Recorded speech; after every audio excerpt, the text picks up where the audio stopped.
Assalamualaikum warahmatullahi wabarakatuh. Perkenalkan, nama saya Nisomas Ulia dengan NPM 23351038 dari kelas 5B. Di sini saya akan membuat tugas video praktikum AI, yaitu membuat video penjelasan tentang Teorema Bayes. Kita langsung masuk ke penjelasannya dari program ini. Yang pertama yaitu penjelasan fungsi compute underscore prior. Fungsi compute underscore prior ini digunakan untuk menghitung probabilitas awal atau prior probability. Sederhananya, fungsi ini mencari tahu seberapa besar kemungkinan seseorang sakit atau tidak sakit sebelum melihat hasil tes apapun. Parameternya yaitu pertama total, yaitu jumlah seluruh populasi, lalu sick adalah jumlah orang yang sakit di dalam populasi tersebut. Outputnya yaitu P underscore sick, ini adalah peluang seseorang sakit. Lalu P underscore healthy, yaitu peluang seseorang tidak sakit. P atau tidak sakit. P underscore healthy, yaitu peluang seseorang tidak sakit. Fungsi ini memberi gambaran awal tentang kondisi populasi secara umum. Lalu masuk ke penjelasan fungsi compute underscore likelihood. Fungsi compute underscore likelihood ini berfokus pada hasil tes. Di sini kita menghitung peluang tes menunjukkan hasil positif pada dua kondisi berbeda, saat orang tersebut memang sakit dan saat orang tersebut sebenarnya sehat. Parameternya yaitu true underscore positif, ini adalah jumlah orang yang sakit dan hasil tesnya positif. Lalu sick adalah total orang yang sakit. Lalu false underscore positif, ini adalah jumlah orang yang sebenarnya sehat tapi hasil tesnya positif. Healthy adalah orang yang sehat. Outputnya adalah P underscore post underscore given underscore sick, ini adalah peluang tes positif jika orang tersebut sakit. Lalu P underscore post underscore given underscore healthy, ini adalah peluang tes positif jika orang tersebut sehat. Intinya, fungsi ini mengukur seberapa akurat tes yang digunakan.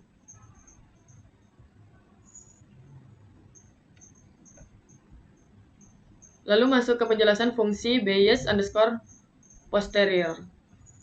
Fungsi Bayes underscore posterior. Selanjutnya kita masuk ke penjelasan fungsi Bayes underscore posterior. Fungsi Bayes underscore posterior adalah bagian inti karena disinilah Teorema Bayes diterapkan. Fungsi ini menghitung peluang seseorang benar-benar sakit setelah diketahui bahwa hasil tesnya positif. Parameter yang digunakan adalah P underscore post underscore given underscore sick. Ini adalah peluang tes positif jika sakit.